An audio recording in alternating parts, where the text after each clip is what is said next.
Hi friends, welcome to வணக்கம் என் இனிய நண்பர்களே. நான் உங்கள் அன்பு நண்பன் முத்துக்குமாரன் பாஸ்கரன் பேசுகிறேன். இன்றைக்கி நம்ம கலர் பலூன் சேனலில் நம்ம என்ன டாபிக் பார்க்க போகிறோன்னு தெரிஞ்சுக்கிறதுக்கு முன்னாடி நான் உங்கள்கிட்ட எப்போதும் கேட்குற அந்த 4 வார்த்தை, நம்ம சேனலை சப்ஸ்கிரைப் பண்ண நண்பர்களை சப்ஸ்கிரைப் பண்ணுங்கள், லைக் பண்ணுங்கள், ஷேர் பண்ணுங்கள், கமெண்ட் பண்ணுங்கள். வாங்க நண்பர்களை வீடியோ பார்க்க போகலாம். நண்பர்களே, இன்றைக்கி நம்ம கலர் பலூன் சேனலில் என்ன டாபிக் பார்க்க போகிறோம்னாக்கா, நம்ம கிராமங்கள்லேயும் சரி நகரங்கள்லேயும் சரி ஒருத்தவரை அட்ரஸ் பண்ணுறதுக்காக சில விஷயங்களை சொல்லி அவருக்கு ஒரு பட்ட பேராக வச்சு கூப்பிடுவோம். அந்த பட்ட பேருக்கு எந்த அர்த்தமும் இல்லைன்னு நினச்சி நம்ம சொல்லிகிட்டு இருப்போம். ஆனால் இல்லை, அதுக்கு ஒரு அர்த்தம் இருக்குது அப்படிங்கிறத சொல்கிறது தான் இன்றைக்கி டாப்பிக்கு. அதாவது ஒருத்தனை அடையாளப்படுத்துறதுக்கும் சரி, அவனை பற்றி ஒரு பெருமையாக சொல்கிறதுக்கும் இந்த வார்த்தைகள் பயன்படுது. அதை பற்றின சில விளக்கங்களை எனக்கு தெரிஞ்ச அளவுக்கு நான் சொல்கிறேன். வாங்க வீடியோ பார்க்க போகிறோம். இன்றைக்கி வீடியோவில் நம்ம முதல்ல பார்க்க போகிற பட்டப்பேர் நாதாரி அப்படிங்கிற பட்டப்பேர். அதாவது யாரையாவது ஒருத்தவங்களை நம்ம திட்டணும், இல்லை ஒருத்தவங்களை பற்றி சொல்லணுன்னா நம்ம அந்த நாதாரி பையன் தானே அப்படிங்கிறத நம்ம சொல்லுவோம். அது ஒரு மிகப்பெரிய ஒரு கெட்ட வார்த்தையாக இப்போ கொஞ்சம் நாளாக போயிட்டுருக்குது. அது சினிமாவிலலாம் இடம்பெற்றதால அந்த பேர் கொஞ்சம் பிரபலமாக இருக்குதுன்னு சொல்கிறாங்க. சரி, அது என்ன நாதாரி அப்படிங்கனாக்கா அது என்ன விதமான பேர், என்ன எதுக்கு சொல்கிறாங்க அப்படின்னா, இது ஒரு தமிழ்ச்சொல் மாதிரி தெரியல. சமஸ்கிருதத்துலேயும் தமிழும் சமஸ்கிருதமும் கலந்த ஒரு மணிப்பிரவாள நடைன்னு சொல்லுவாங்க. அந்தமாரி ஒரு சொல்லாக தான் இருக்குன்னு நினைக்கிறேன் நான். அதாவது ஆதாரம் அப்படின்னு சொன்னால் நம்ம அடிப்படையான ஒரு விஷயம். ஆதாரம் அப்படின்னு சொல்கிறது அந்த சமஸ்கிருத சொல்லுக்கு நம்ம அடிப்படை அப்படின்னு பேர். நா அப்படின்னாக்கா நாக்கு, அது தமிழ் சொல் தான். அப்போ நா கூட்டல் ஆதாரம் அப்படின்னாக்கா நாவை ஆதாரமாக கொண்ட அப்படி தானே வரணும். அதை நம்ம எல்லாத்தையுமே பேச்சிலேயே பேசி முடிச்சிடறவனை இந்த மாதிரி இந்த நாதாரி அப்படிங்கிற வார்த்தையில் சொல்லியிருக்காங்கங்கிறது ஒரு வீடியோவில் தான் நான் பார்த்தேன். அதாவது ஒன்று அப்படியே பார்த்ததெல்லாம் அப்படியே கரெக்டாக தானே பார்த்து செஞ்ச மாரி சும்மா வாய் சாவடால் விட்டுட்டு போயிட்டுருக்கவனை இந்த நாதாரி, வாய் இல்லைன்னா நாய்க வீடு வீடுன்னு சொல்கிற கேரக்டரை குறிப்பிடுறது தான் இந்த நாதாரி அப்படிங்கிற இந்த வார்த்தையோட அர்த்தம்னு ஒரு வீடியோவில் பார்த்தேன். இருக்கலாங்கிறது என்னோடய அபிப்பிராயம். அதனால் நம்ம கலர் பலூன்ஸில் கொண்டு வந்துட்டேன். அடுத்தது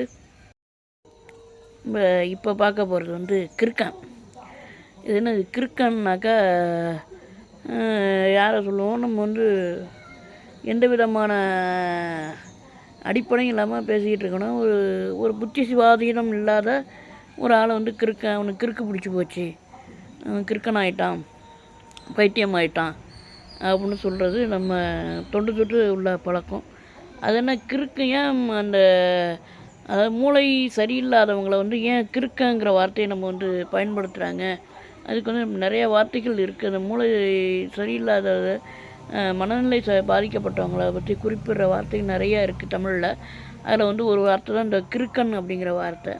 அது ஏன் கிறுக்கனுங்கிற வார்த்தை ஏன் இதில் கொண்டு வந்தாங்க அப்படின்னா, சாதாரணமாக கிறுக்கு அப்படின்னாவே கிறுக்கு செவுத்தில் போடுற அந்த சின்ன பிள்ளைங்க கரியால் எடுத்து போடுறது அதை கிறுக்கு அது அப்படின்னு சொல்லுவோம். அதாவது எந்த விதமான நோக்கமும் அதில் இல்லை. ஓகேவா? ஒரு ஓவியம் வரையணுன்னாக்கா ஒரு சில கோடுகள் அதெல்லாம் ஒன்றா இணைச்சோம்னா ஒன்று ஓவியமாகவும் கோலமாகவும், அந்த மாதிரி ஒரு பூவோ ஒரு சூரியனோ ஒரு சந்திரனோ ஒரு வீடோ வண்டியோ அந்த மாதிரி பசங்க வரைகிறத பார்த்துருப்போம். ஒன்றுமே இல்லாமல் சும்மா போட்டு கோடை, முடிவும் தெரியாது முதலும் தெரியாது, அப்படி சுற்றிக்கிட்டே இருக்கும். அதுதான் கிறுக்கல். இந்த சின்ன சின்ன படமாக வரைகிறது நம்ம கிறுக்கல்னு நம்ம சொல்ல முடியாது. அது ஒரு சின்ன ஓவியம் தான். ஆனால் இந்த மாதிரி எந்த விதமான ஒரு முடிவுக்கும் வர முடியாத ஒரு இதை போட்டு செய்கிறது கிறுக்கல்னு சொல்லுவோம். அதே மாதிரி இவன் பேசுகிறதுலேருந்து வந்து நம்ம வந்து ஒரு முடிவுக்கு வர முடியாது. இப்போ யாரை பற்றி பேசுகிறான், எதுக்காக பேசுகிறான், எந்த விஷயத்த பேசுகிறான், யாருக்கிட்ட பேசுகிறான்னு சொல்ல போனால் அப்படின்னு தெரியாது. அவன் பாட்டுக்கு ஏதோ ஒன்று சொல்லிக்கிட்டு மனசில் தோணுனது வாயை வெளியே சொல்லிக்கிட்டு போயிட்டே இருப்பான். அவன் தான் வந்து கிறுக்கன்னு சொல்லுவாங்க. ஏன்னா எந்த நோக்கமும் அதில் கிடையாது, எந்த முடிவுக்கும் நம்ம வர முடியாது. ஓகேவா? அந்த மாரி உள்ளவனை வந்து கிறுக்கன் அப்படின்னு அவன் செய்கிறது வந்து கிறுக்குத்தனமான வேலை. அதனால் இவன் வந்து கிறுக்கன்னு சொல்லுவாங்க. இப்போ அடுத்தது பார்க்கலாம். நம்ம முன்னாடி பார்த்த 2 வார்த்தையும் சும்மா விளையாட்டுத்தனமாக இருந்தாலும் இது 3ஆவதாக இப்போ பார்க்க போகிறது வந்து ஒரு இலக்கியத்தனமாக இருக்கும். ஒரு நம்ம திருக்குறள்லையும் சரி தமிழ் இலக்கியங்கள் எல்லாத்துலேயும் வந்து இந்த சான்றோன் அப்படிங்கிற வார்த்தை வந்து நல்ல பிரபலமான ஒரு வார்த்தை. தமிழ் இலக்கியங்களில் ரொம்ப இடம்பெற்ற வார்த்தை ஒரு சான்றோனாக்குதல் தந்தைக்கு கடனே அப்படின்னு ஒரு திருக்குறளில் வரும். அப்படி அந்த சான்றோன் அப்படிங்கிற வார்த்தை யாரை குறிக்கும்னா மொத்தமாக நம்ம வந்து பெரியவங்களை குறிக்கும், வயதானவங்களை குறிக்கும் அப்படின்னு நம்ம நினச்சிட்டு இருப்போம். இல்லைனாக்கா ஒரு ஒரு பிரபலமானவரை ஒரு மதிப்புக்குரியவரை குறிக்கலாம் அப்படின்னு வரும். அது தப்பு இல்லை, கரெக்டு தான். ஆனால் அந்த சான்றோன் அப்படிங்கிற அந்த வார்த்தைக்கு என்ன அர்த்தம்? ஏன் அதை சான்றோன்னு சொல்கிறாங்க? ஒரு பெரியவர்னு சொல்லலாம், முதியவர்னு சொல்லலாம். அது என்ன சான்றோன்னு சொல்கிறாங்க? எல்லா வயசானவங்களும் வந்து சான்றோன்னு சொல்லிட முடியுமா அப்படின்னாக்கா அப்படி சொல்கிறதுக்கான வாய்ப்புகள் கம்மி. ஏன்னா இந்த சான்றோன் அப்படிங்கிறது வந்து நம்ம அந்த சான்றோனுக்கோட வேர் சொல் என்னன்னு கேட்டிங்கன்னாக்கா சான்று, சர்டிஃபிகேட். அந்த சான்றோன் அப்படிங்கிற சொல்லுக்கு அந்த சான்றுங்கிறதால ஒருத்தன் வந்து சான்றுனாக்கா என்னன்னாக்கா நம்ம ஒரு எடுத்துக்காட்டு சொல்கிறது, இதை சான்றாக வச்சு சொல்கிறாங்க அப்படிங்கிற மாதிரி வரும்ல. அந்த சொல்கிறதுன்னா எப்படின்னா இவரை மாதிரி நம்ம வந்து வளரணும், இவரை மாதிரி நம்ம உழைக்கணும், இவரை மாதிரி நம்ம படிக்கணும், இவரை மாதிரி நம்ம பேசணும், இவரை மாதிரி நம்ம புத்திசாலிமாக நடந்துக்கணும், இவரை மாதிரி நீ நடந்துக்கிட்டீங்கன்னா உனக்கு வந்து நல்ல எதிர்காலம் இருக்குது அப்படின்னு ஒருத்தவனை சுட்டி காட்டி நம்ம வந்து சொல்ல அவன் வந்து சான்றோன் ஆகிறான். சான்றுக்கு உரியவன் சான்றோன். ஓகேவா? நம்ம வந்து இவன் வந்து நல்லவன் ஒருத்தவனை வந்து சான்று சொல்கிறோம். நம்ம இவன் வந்து நல்லவன், இவன் வந்து உயர்ந்தவன், இவன் வந்து உழைப்பாளி, இவன் வந்து உழைப்பால் உயர்ந்தவன், நேர்மையாளன், இவனை மாதிரி நம்ம இருந்தோம்னா நல்லா வருவோம் அப்படின்னு ஒருத்தவனை சான்றாக நம்ம வந்து சொல்கிறதால அவன் சான்றோம். ஓகேவா? இதெல்லாம் வந்து என்னுடைய அனுமானத்தில் தான் நான் சொல்கிறேன்.